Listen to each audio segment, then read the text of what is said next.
Our next speaker is Michael Helms from Bioinspired Design Center. Dr. Michael Helms is the Senior Research Scientist at the Georgia Institute of Technology, co-director of the Center for Biologically Inspired Design at Georgia Tech, and co-founder of Pattern Fox Consulting. He received his BA in Finance from University of Illinois, MS in Computer Science from DePaul University, and PhD in Computer Science from the Georgia Institute of Technology, where his research focused on cognitive aspects of design creativity. In addition to teaching biologically inspired design and cognitive science at Georgia Tech, Michael has over 40 peer-reviewed publications in the field of biologically inspired design. Michael's research focuses on understanding how existing biologically inspired design methods can be applied in industrial settings to increase design innovation and better manage uncertainty, and on understanding how high school engineering courses benefit from incorporating biologically inspired design. Thanks for being here, Michael. Thank you, Stacy. Apologies for the long intro. Appreciate it. So yeah, I'm Mike Helms. I'm from the Georgia Institute of Technology, Center for Biologically Inspired Design. I also work with our Center for Education. It's called Seismic, Center for Education Integrating Mathematics, Science, and Computation. So really our charge there is to look at everything going on in Georgia Tech and try and translate that into education in the K through 12 environment. And as Stacy mentioned, I'm also co-founder of Pattern Fox Consulting, which focuses on providing consulting services for industry for biologically inspired design. So I wear a few different hats. Thank you, Channing, for that great explanation of what biomimicry is. That's going to save me a lot of time. I want to point out the Lotus Effect as an example of bioinspired design, right? If you go, if you look at a lotus leaf or even an elephant ear, or there's a few other plants that have the super hydrophobic effect, and you drop some water on it, it beads up and rolls off. And it's due to this sort of nanostructure on the leaf. That one invention, that one discovery of how the Lotus Effect works has led to over 400 patents in diverse areas. So that's the power of bio-inspired design, right? One concept can lead to multiple patents. And you know, we've got clothes where water beads up and rolls off. We've got paint where water beads up and rolls off and takes the dirt with it. So it's the self-cleaning side of the building, right? There's literally hundreds of applications of this one principle. And actually, I think 400 is a low estimate. My last count was 600 and some in the US patent database alone. So again, I'm from the Center for Biologically Inspired Design. We were founded in 2005 after our founders spent a week in Costa Rica with Janine Benyus in the Biomimicry Institute. And we said, wow, there's something there. We have to study that. We have to form a center around that. And the center is really a group of researchers that we've been accumulating at Georgia Tech, a crack team of researchers, 40 plus researchers that spend their time looking at how biology does what it does, right? In order to do all those great things that Channing talked about, in order to understand and apply biology to engineering problems, we first have to understand the biology. So, and we have to understand it in a way that engineers understand it. So at Georgia Tech, it's an engineering school primarily. We have a bunch of engineers looking at biology to try and figure out how that works. So here's some examples. Professor David Hu looked at how a water strider skates along the surface of water without going in, and it can actually move. So it has to push against water to move.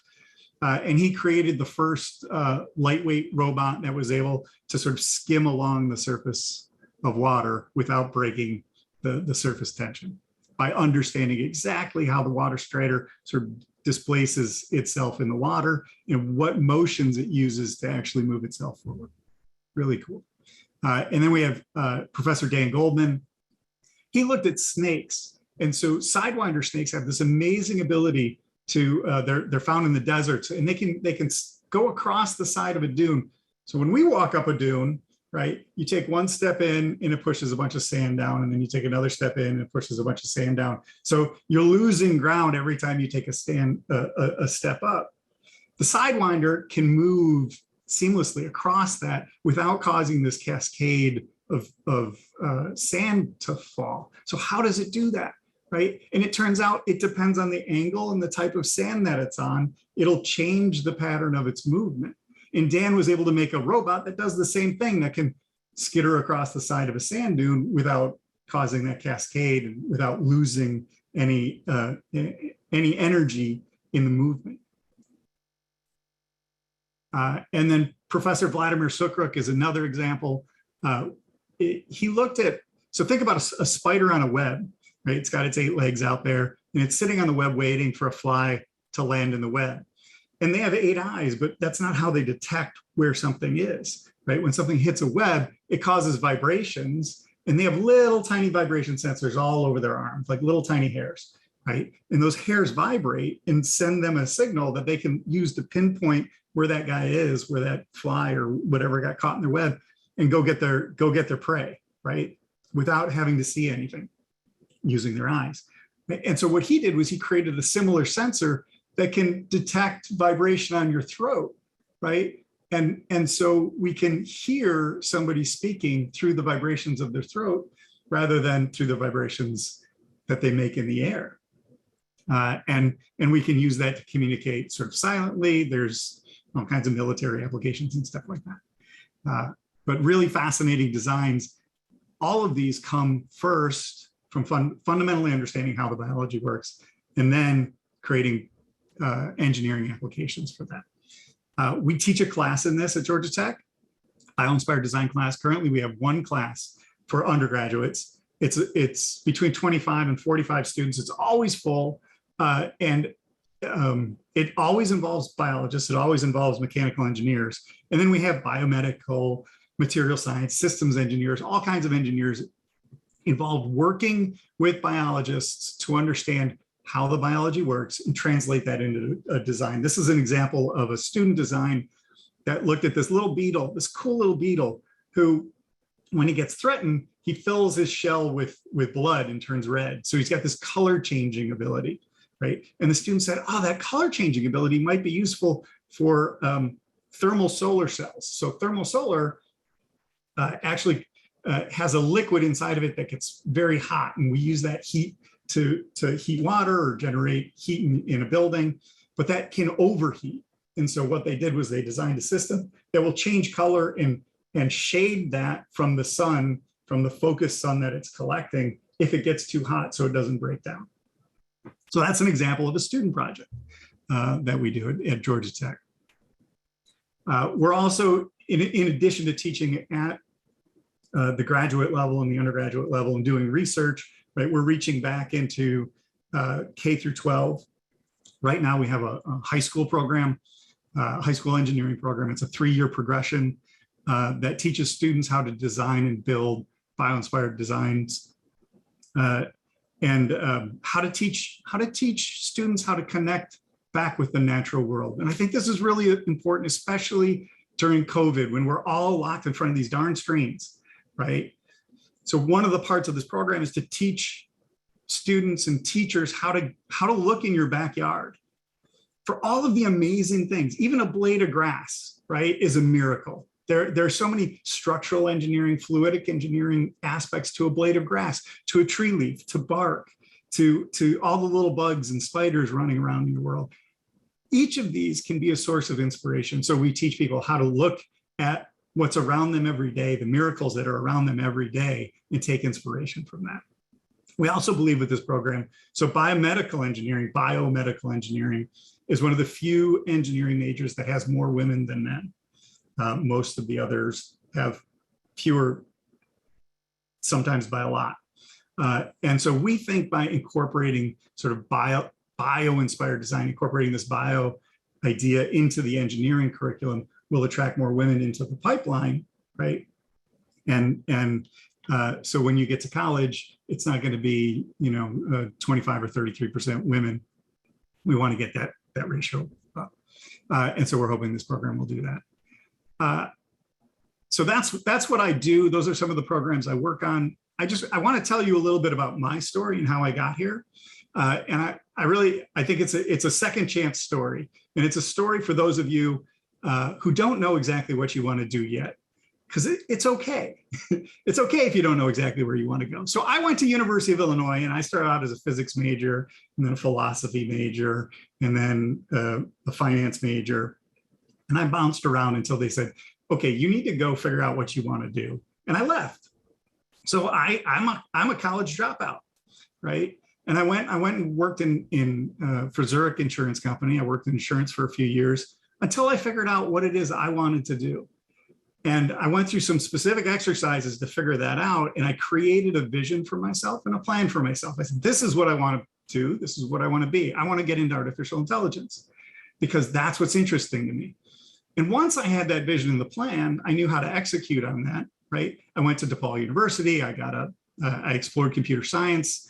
I got a degree in AI there. I did consulting in the tech world. And then I finally went to Georgia Tech. I got my PhD in cognitive science. I finished that in 2013. Notice there's a 20-year gap there, right? So I spent a long time figuring out what it is I wanted to do. And once I did it, I created a plan and I went after that. So that was sort of my second chance. And you know, I want everybody to know that you're not locked into a career. You're not locked into one thing. You can decide what you want to be, and you can pursue that regardless of what your background is or what your history is. So now I'm a cognitive scientist. What is a cognitive scientist? I study how people think. I study how people think about design, about creativity and biologically inspired design, right? But how do you study thinking, right? Because you can't see it. And it's really hard to know what goes on between people's heads. So it turns out there's a lot of different ways and aspects into the world of cognitive science and into the world of understanding how people think. Whether you start as a psychology major, where we do controlled lab experience, or philosophy majors where we just think about thinking, linguists, so what we say is a reflection of what's going on in here. So we can understand the language we use, we might be able to understand something about thoughts. Neuroscientists study the actual biology, right, of how neurons fire in, you know, billions and billions of neurons firing to create this magical thing called thought. How does that work? There's also anthropologists who study people sort of from a distance, right? I embed myself into the culture and I watch how people interact. So that's looking at people as groups. And then there's artificial intelligence, which was the path that I took. So a computer is a computational device. A brain, we believe, is a computational device. What do these things have in common? And how can I use computers to understand people? And how can understanding people inform how we understand computers? That was my genesis. That was my opening into bioinspired design, right? Was if I can understand how people think, maybe I can create computers that think smarter, think better. So what do I do every day in my career? I look at people who do design. I try to figure out what knowledge they're using. I think about my own thoughts, right? I introspect, but then I interview people and I ask them what they're thinking. Why did they make the design moves that they did? Or how did you access that bit of biology when you were doing that project? And then we design and we build and we test tools to help people with design. So by understanding where people think and by understanding sort of where the challenges are in that thinking, we can build scaffolds and tools to help them get through those challenges. The other thing I love about my job in bioinspired design is I get to work with biologists, with engineers, with designers, with computer scientists, with psychologists, to work with all kinds of people every day. And that's why I love this job. And that's why I work in this field. I used to work in insurance, remember? And everybody, I mean, who grows up thinking, I want to work in insurance? It's not that exciting, right? And everybody's concerned about, you know, insurance and finance, things like that. But I just wasn't into that.